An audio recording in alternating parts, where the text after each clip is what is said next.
តាហាត់ប្រាណខ្លះបងប្អូនអេដមីនអត់ឲ្យមានពេលទេឥឡូវ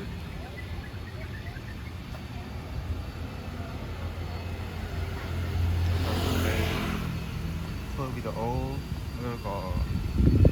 អេឌីតវីដេអូដែលធ្លាប់មានដាក់ចូលទៅបន្តអត់បានមានពេលគ្រប់គ្រាន់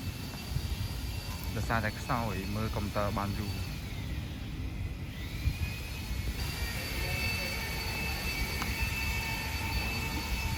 ឆ្លៀតពង្រឹងសុខភាពបន្តបន្សំឲ្យ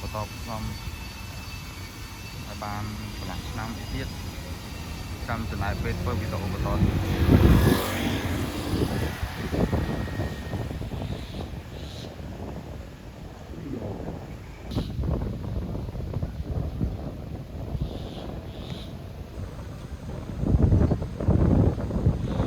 ពេលស្អាតល្អថ្ងៃនេះខ្យល់រំភើយ